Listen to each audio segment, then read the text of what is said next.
Hi, this is Neil Warfield, your co-teacher for environmental science. Wanted to show you some invasives that are actually in my yard. And you look at trees, you don't normally think of them as being invasive, but the trees I have up here, I'll show you the leaves, as you can guess, are maple trees, but they are Norway maple trees. Now, Norway maple trees grow very fast.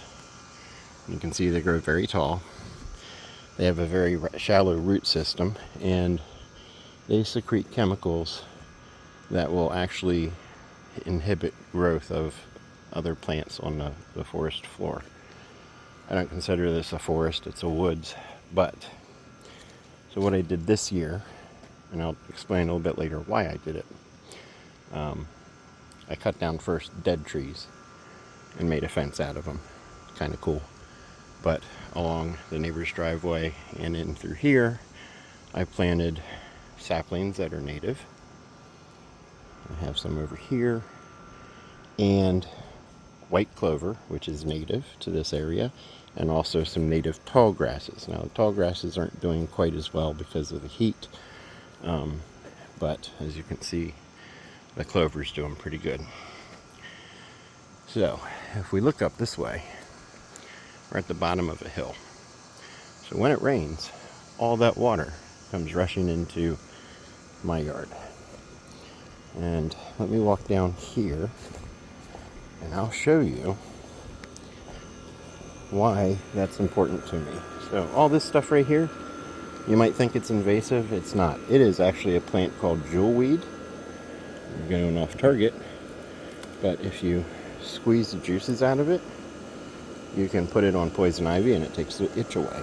It also works on bee stings and stuff like that.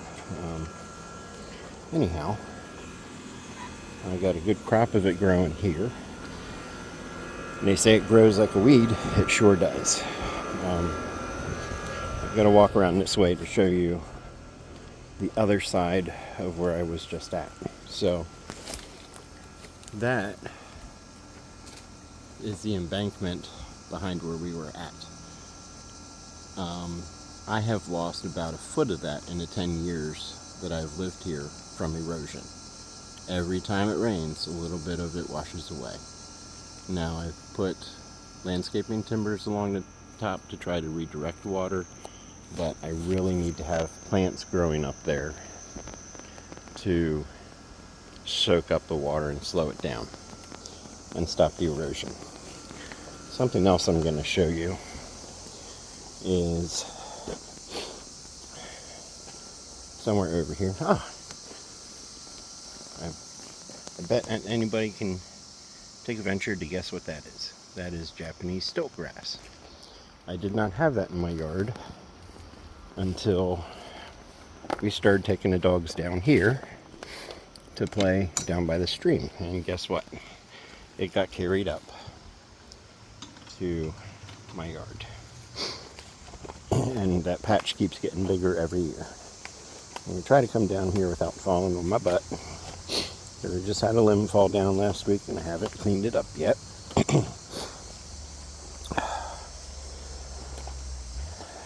If I scream, it's probably because I stepped on a snake or ran into a spider web.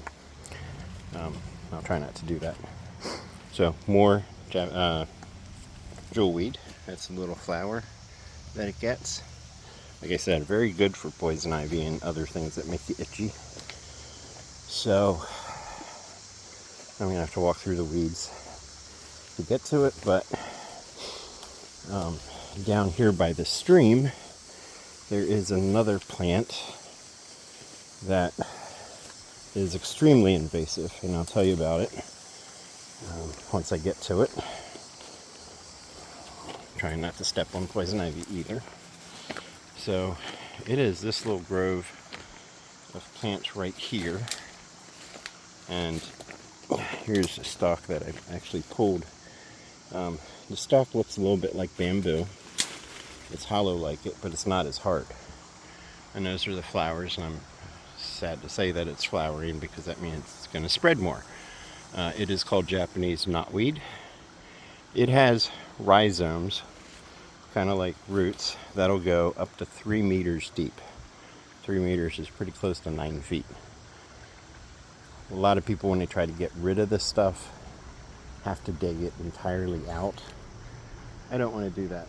I'm standing beside something on the ground that looks slimy, so hopefully it doesn't move. Anyways, this stuff is extremely invasive, extremely hard to get rid of. You can poison it.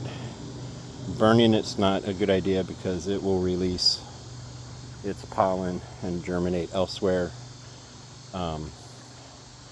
Really the best way is to dig it out. Now, I don't understand this part, but when they tell you to dig it out, from all the websites I've read about it, they say put it in garbage bags and send it to your landfill. Excuse me, but isn't that taking the problem somewhere else? I don't know. But Japanese knotweed. Now, I will tell you something else that's really good. All this jewelweed is competing with the knotweed. So, my plan next year, I didn't do it this year because we actually just purchased this part of the property. I'm going to try to keep on top of the knotweed so that the jewelweed takes over. I would much rather jewelweed, which is not invasive. Now, I'm sure there are issues with having just jewelweed, but at least it's native and is not as invasive as other plants. Now, what's cool about knotweed or jewelweed as well is you can pick some, crush it up in an oil, like olive oil, steep it for a few hours, strain everything out, mix it with some candle wax, and now you have a salve that you can put on poison and things that make you itchy. So, I don't think I have any other invasives to show you, but I wanted to show you these things because they're kind of dear to my heart because I live with them every day. Check your yard for invasives. I'm sure you have them. When you go to the nursery to buy with your parents to buy plants and flowers, check and make sure they're not buying something that's invasive. That was the other thing I wanted to tell you. I have a duck pond for my pet ducks, and we went to a nursery to get some water plants. Every single one that they had was extremely invasive. And with the proximity to the stream down here, I do not want to introduce yet another invasive plant. So be on the lookout for that. Sure, Norway maples are trees, they look nice, but they are invasive. My neighbor gives me a hard time because I cut down trees. Well, guess what? It's my property, and you don't know anything about environmental science. So learn something so you can fight with your neighbors. Not really, but learn something. It's important. You guys have a good night, and we'll talk to you later in class.